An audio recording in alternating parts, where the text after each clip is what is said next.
All right, guys, this is our next chapter that we're doing in rad procedures. This is the skull or the cranium chapter. So the first 4 or 5 positions are just going to be for the back of the head. The skull, the first one is the lateral projection, okay? In the next unit, I'll show you guys projections of the facial bones, the nasal bones, and the orbits. So, but we're going to start out focusing on radiography of what they call the cranium versus the facial bones. We're focused on this part back here. Frontal, parietals, occipital, temporal, sphenoid, that kind of stuff, right? So we have our patient here, and in order to do a lateral skull, we want them to listen in at the door. That's going to reduce the OID. Now as we do that, what I did is I obliqued her torso, okay? Now she can follow with her feet if she's a good patient. Come on. You're going to be more comfortable that way.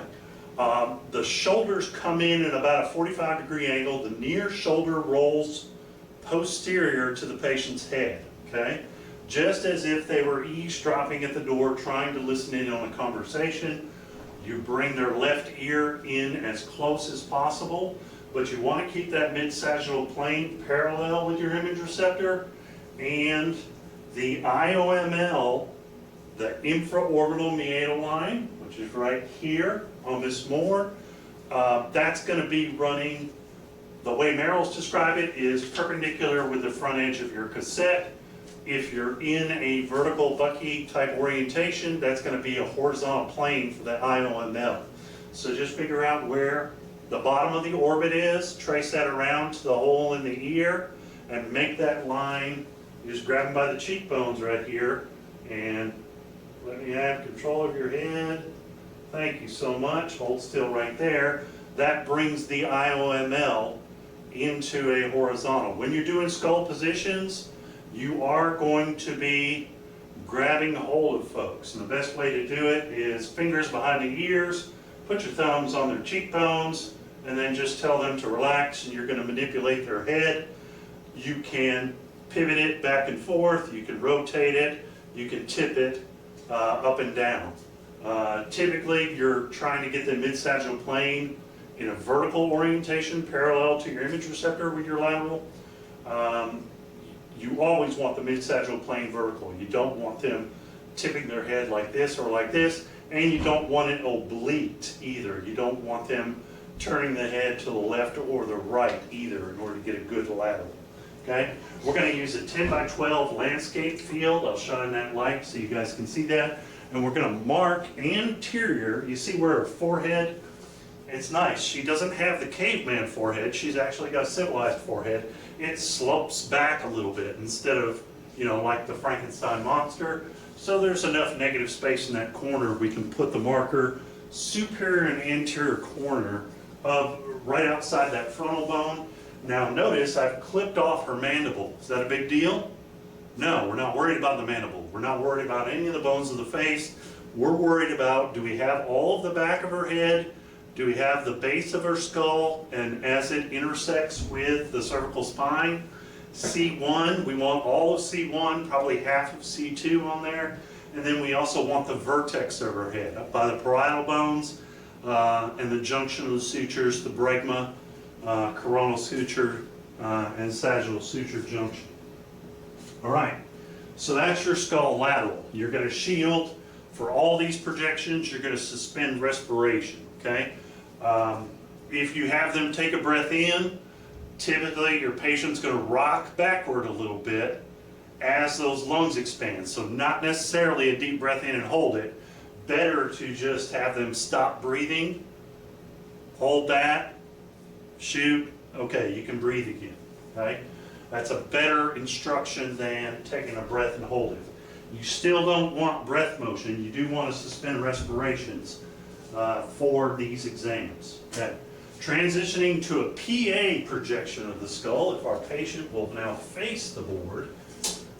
Now we've got 2 basic projections. We got a straight PA and then a Caldwell projection, very similar on positioning side. We're going to want the OML perpendicular to the image receptor. So from the lateral position, she's actually going to tuck her chin just a little bit. And it looks like right there, see, she's done this before. She knows how that feels, okay? And then you're going to lean in, and what I'm doing here is right here at the middle of the crosshair on the image receptor, I'm lining that up with her nasion, okay? So I want the crosshair of the image receptor right there on the nasion. I want the OML to be horizontal, and I'm going to check back here, and mid-sagittal plane is still vertical. And then I'm just going to drop down. I do want to change my cassette orientation. Now the structures of the anatomy are oriented in a portrait style. And we're dropping our center to right there. It is for a straight PA. It's going to be perpendicular, okay? Exiting at the nasion, and now it looks like Miss Moore has a different shaped head than the mesocephalic skull. Her vertex, she might actually have a dolichocephalic skull. Did you know that? You swearing at me? I am not swearing at you, it's the morphology. So it looked like with the standard centering, I cut off the top of her head on the radiograph, the vertex of the skull. So I'm just cheating up about a 1/2 inch to make sure I capture that vertex. So I'm about a 1/2 inch north or superior to the nasion for Miss Moore's skull. Remember when I talked about the anatomy lecture, I talked about the different morphology. There were 3 types, and the mesocephalic skull was the most common, but occasionally when you encounter the bradycephalic and the dolichocephalic, you have to make small adjustments. So this is the adjustment we had to make. For Miss Moore, we're cheating up just a little bit for her PA skull. Normally, you would have the central ray exit the nasion. We're about a 1/2 inch above that because of the alternate skull type, okay? Now, how do I transition to a Caldwell? Well, she just holds still. If I've taken that exposure, obviously I change the cassette out.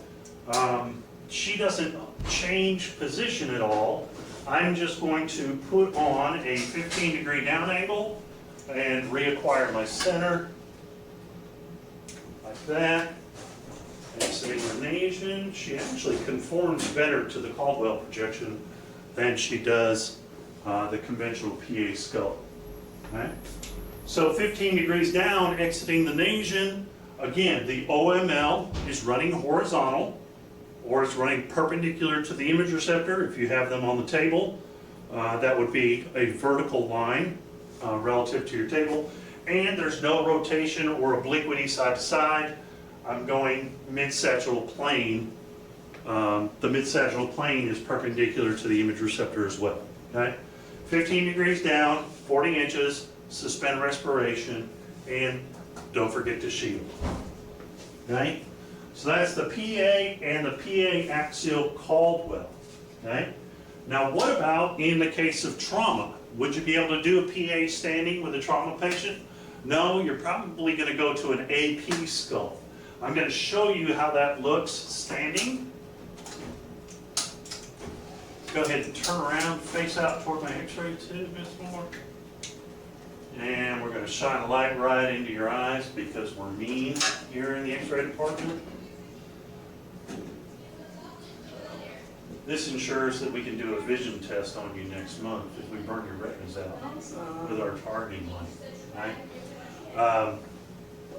So with the AP skull, it is just the reverse of the PA. Again, we want that OML to be running horizontal.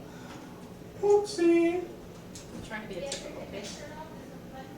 We want the OML to be horizontal. We want to come through the nasion. Yep, you're swaying in the breeze too. So. Okay, there's the nasion. It's entering the nasion this time. So what's going to be different about it? Well, you're going to find that the orbits are magnified on this projection versus the straight PA or the PA Caldwell. Okay, so if you can do a AP for trauma instead of a PA, you can also do an AP axial reverse Caldwell for trauma. Now, when we go from a PA projection to an AP projection, what happens with the angle? we reverse its direction. So with the Caldwell, we angled 15 degrees toward the feet. With the reverse Caldwell, I'm going to angle 15 degrees toward the top of the head and readjust. So it's going to look something like that. And then, of course, I want to reacquire my center of my image receptor. My goodness. Oh, she didn't want to get her hair pulled by the image receptor. That was the problem. All right. So, and again, suspend respirations there. So we're making real good progress, guys. That is about the first 5 projections or so. Okay, now, what are you routinely going to do? You're routinely going to do the lateral. You're routinely going to do either a straight PA or a PA Caldwell. If you're doing trauma, that's the only time you'll break out the AP skull. It's not as good as the PAs and the Caldwell projection. Okay? We're going to have Miss Moore step aside for a second. See what you can do there. Because we're going to go with a Towns projection. A Towns projection features a caudal angle of 30 degrees. And Miss Moore might be short enough to actually get that, but imagine if I've got my crane up here and I'm trying to get a 30-degree down angle, and where does it have to come in? It's got to come in 2.5 inches superior to the labella. Go ahead and have a seat there. Okay? Now mine is here. It is 6 feet 2 inches off the ground, or 6 feet 4 inches off the ground. Good luck finding an X-ray tube that can get that high and invoke that 30-degree down angle. With Miss Moore sitting, here's my 30 degrees, and you can see, even with her sitting, I'm going to bring that all the way up to, look, I've only got about a foot more on the telescoping crane, okay? So all your town projections, if you're doing them from a standing position, you're not really doing them from a standing position, you're doing them from a sitting position. Now, we got way too much OID here. I need you to pick up that chair and just scoot it back until you feel it bump into that. There you go. And about an inch toward me. Good. All right, now there's 2 ways to do a Towns projection. And it really depends on the ability of your patient. Do you have a patient with a good, healthy posture and a flexible neck?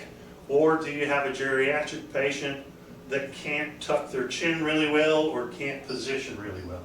So for a patient that can tuck their chin, we're going to bring it down again so that the OML is running horizontal, so that the chin is going to be depressed a little bit, and 2.5 inches above the glabella. Remember, the glabella is the flat high ground right between the eyebrows.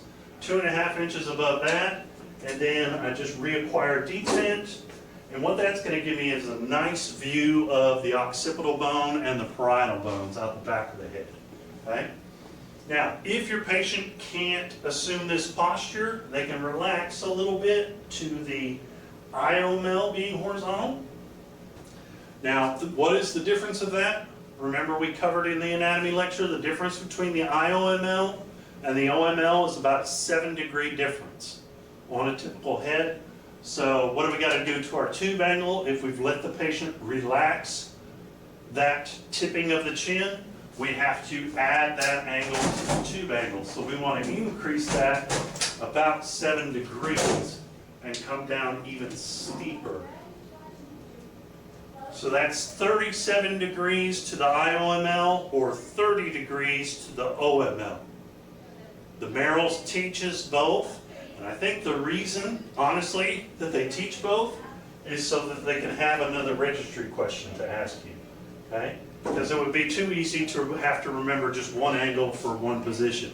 So the Towns method actually has 2 angles, depending upon whether or not the patient's IOML is horizontal and or the OML is horizontal. Did I say both of them? IOML, OML? Yeah. I get talking too fast, I get ahead of my brain sometimes.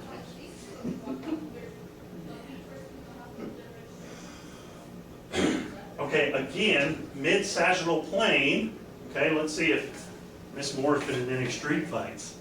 No, she hasn't. Well, if she has, she had it surgically corrected. I'm not sure how tough her street was. Okay? But remember, we also said You can't use the nose to figure out where the mid-sagittal plane is, okay? Tip of the chin, halfway between the temples, that's great. Glabella, fantastic. The long axis of the nose, I don't know. When's the last time they got punched in the face? Okay? Anybody who's met Mike Tyson on the job, don't use the bridge of the nose to figure out where the mid-sagittal plane is, okay? You are going to end up with some oblique skull positions. All right. Last one, the Haas projection. We can have you stand back up. Sometimes the Haas projection is called the reverse Towns. What we're going to do for the Haas projection, it is going to be a PA projection with a 25-degree cephalid angle. So we need to go right about there. Let's get our chair out of the way. Bring our patient back in. Right? So now we want the central ray to exit about 1.5 inches superior to the glabella. So the first thing I'm going to do is line up object C to that point. I can see her glabella. I'm right at the glabella, so I go about 1.5 inches up. I'm just going to bring her in, and I want the OML to be horizontal. So tuck that chin down. Okay. Check that to be sure. Yes, OML and mid-sagittal plane perpendicular to the image receptor. Now all I want to do is bring up my X-ray tube so that I'm in detent again. What I should find is the central ray enters the base of the skull, passes above the EAM, right through where I think the sella turcica is. Both the Towns and the Haas projection are going to give you a nice view of the sella turcica. And of course, she's off center. Sorry. Drifting in the wind, just like she's being a realistic patient, folks. When you're doing skull radiography, you got to check for 2 things, and I would do this about 3 times through the position. Check to make sure they're not swaying in the breeze, and then also check to make sure they haven't turned their head, especially if your geriatric patient is hard of hearing. Just by where you're standing and where you're giving those instructions, the patient is subconsciously going to turn their good ear back toward the sound of your voice so they can hear you more effectively.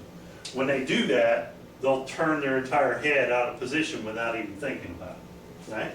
So, if you're giving positioning instructions, get right up close to them, and of course we want the shield back in place. Like that, and as always, for all the skull projections, we want them to suspend respiration. Oh, we did have one more. Are you ready for that SMB? My face. Standing or sitting? Whatever you want. All right, let's try standing. Do you want me to get you here? Hold on to the back of that so that for balance and such. Okay, you want to be about 6 to 8 inches up.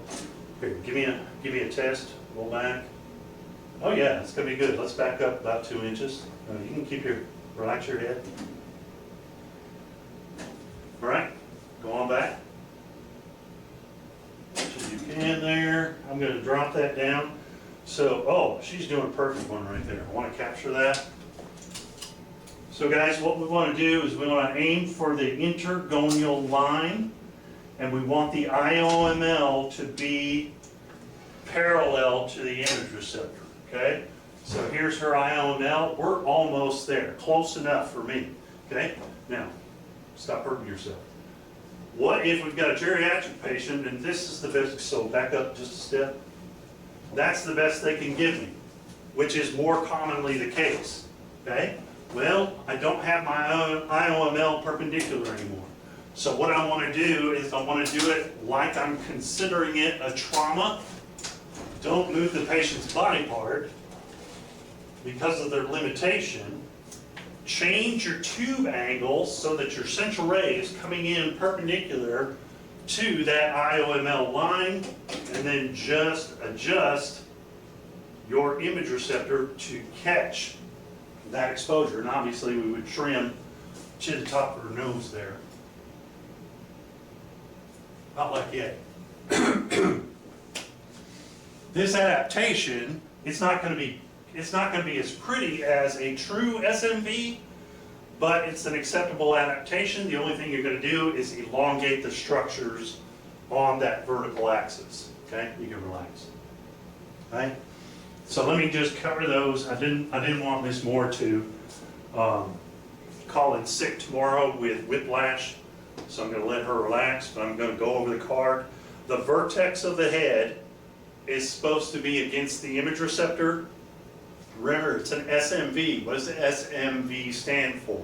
Submento vertex. That is a projection. What's the nomenclature for projection? The first thing we name is, where does the central ray enter? Submento. Mental point below the mental point. Okay? Actually, at the intergonial line. The angles of the mandible are called the gonian. So you really want the crosshair mid-sagittal plane and halfway between the two angles of the jaw. Okay? Right about where, if you had an Englishman growing a beard, that's where they know to stop shaving. Okay? Just like I've done here. Okay? You can see my whiskers come down to about where my chin ends and my neck begins. I know it's hard. I've got a double chin now. But that's where you're supposed to stop shaving. That's also where the crosshair goes for an SMV. Okay? If the female patient, your X-raying doesn't have facial hair, or the male patient, your X-raying doesn't know how to properly grow a beard, well, just figure it out. IOML perpendicular to IR. If you can't achieve that because the patient doesn't have a flip top head, make sure you adjust with a cephalid tube angle such that the center ray is intersecting that IOML at a perpendicular, and then just readjust your center to capture the image. Okay? They recommend in the Merrills about a 10-degree up angle maximum. Your patient results may vary. Okay?